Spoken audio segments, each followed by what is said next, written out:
नालायक बेटा। बेटा हमारा एक्सीडेंट हो गया है, मुझे ज़्यादा चोट नहीं आई पर तेरी माँ की हालत गंभीर है। कुछ पैसों की ज़रूरत है और तेरी माँ को खून भी देना है। 62 साल के माधव जी ने अपने बड़े बेटे से फ़ोन पर कहा, पापा मैं बहुत व्यस्त हूँ आजकल, मेरा आना नहीं हो सकेगा। मुझे विदेश में नौकरी का पैकेज मिला है तो उसी की तैयारी कर रहा हूँ।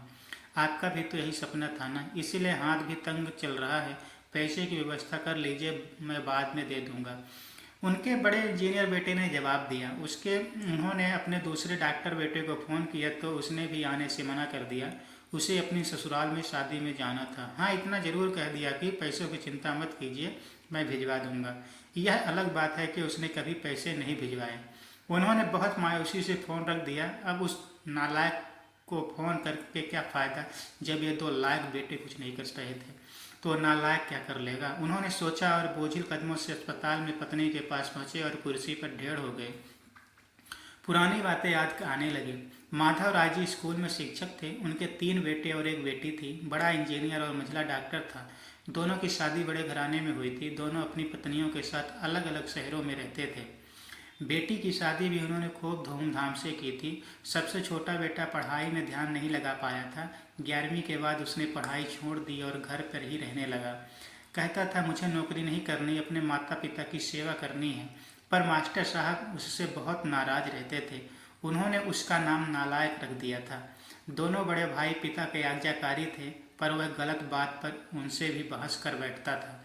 इसीलिए माधव जी उसे पसंद नहीं करते थे। जब माधव जी रिटायर हुए तो जमा पूंजी कुछ भी नहीं थी। सारी बचत दोनों बच्चों की उच्च शिक्षा और बेटी की शादी में खर्च हो गई थी।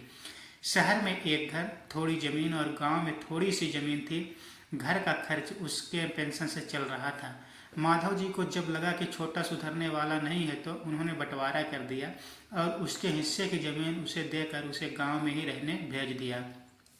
हालांकि वह जाना नहीं चाहता था, पर पिता की जिद के आगे वह झुक गया और गांव में ही झोपड़ी बनाकर रहने लगा। माधव जी सबसे अपने दोनों होनहार और नालायक बेटों की बड़ाई किया करते। उसका सीना गर्व से चौड़ा हो जाता था, पर उस नालायक का नाम भी नहीं लेते थे। 2 दिन पहले दोनों पति पत्नी का एक्सीडेंट हो गया था। वह अपनी पत्नी के साथ सरकारी अस्पताल में भर्ती थे। डॉक्टर ने उनकी पत्नी का ऑपरेशन करने को कहा था। पापा पापा सुनकर तंद्रा टूटी तो देखा सामने वही नालायक खड़ा था। उन्होंने गुस्से से मुंह फेर लिया, पर उसने पापा के पैर छुए और रोते हुए बोला, पापा आपने इस नालायक को क्यों नहीं बताया, पर मैंने भी आप लोगों पर जासूस छोड़ रखे हैं। खबर मिलते ही भागा आया हूँ। पापा के विरोध के बावजूद उसने उनको एक बड़े अस्पताल में भर्ती कराया, माँ का ऑपरेशन कराया, अपना खून दिया। दिन रात उनकी सेवा में लगा रहता था कि एक दिन वह गायब हो गया। वह उसके बारे में फिर बुरा सोचने लगे थे कि तीसरे दिन वह वापस आ गया। महीने भर में ही माँ एकदम भली चंगी हो गई। वह अस्पताल से छुट्टी लेकर उन लोगों को घर ले आया। माधव जी ने के पूछने पर बता दिया कि खैराती अस्पताल था, पैसे नहीं लगे हैं, घर में नौकरानी ही थी ही। वह उन लोगों को छोड़कर वापस गांव चला गया।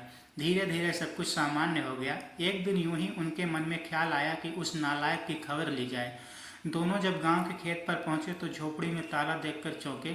उनके खेत में काम कर रहे आदमी से पूछा तो उसने कहा, यह खेत अब मेरे हैं। क्या? यह तो पर यह खेत तो उन्हें बहुत आश्चर्य हुआ। हाँ, उसकी माँ की तबीयत बहुत खराब थी, उसके पास पैसे नहीं थे तो उसने अपने सारे खेत बेच दिए। वह रोजी रोटी की तलाश में दूसरे शहर चला गया है। बस यह झोपड़ी उसके पास रह गई है, यह रही उसकी चाबी। उन आदमी ने कहा। वह झोपड़ी में दाखिल हुए तो बरबस उस नालायक की याद आ गई। टेबल पर पड़ा लिफाफा खोलकर देखा तो उसमें रखा अस्पताल का 9 लाख का बिल। उनके मुंह चिढ़ने लगा। उन्होंने अपनी पत्नी से कहा, जानकी तुम्हारा बेटा नालायक तो था ही, झूठा भी है। अचानक उनकी आंखों में आंसू गिरने लगे और वह जोर से चिल्लाए, तू कहाँ चला गया नालायक, अपने पापा को छोड़कर। एक बार वापस आ जा, फिर मैं तुझे कहीं नहीं जाने दूंगा। उनकी पत्नी के आंसू भी बहे जा रहे थे और माधव जी को इंतजार था अपने नालायक बेटे को अपने गले से लगाने का। सचमुच बहुत नालायक था वो। दोस्तों, भगवान ऐसे नालायक बेटा सभी को दें। माता पिता की सेवा करो, उनके आशीर्वाद से फूलो फलो। माता पिता को सताओगे तो सीधे नरक में जाओगे। ऐसे ही कहानी के लिए हमारे चैनल को सब्सक्राइब करें। धन्यवाद।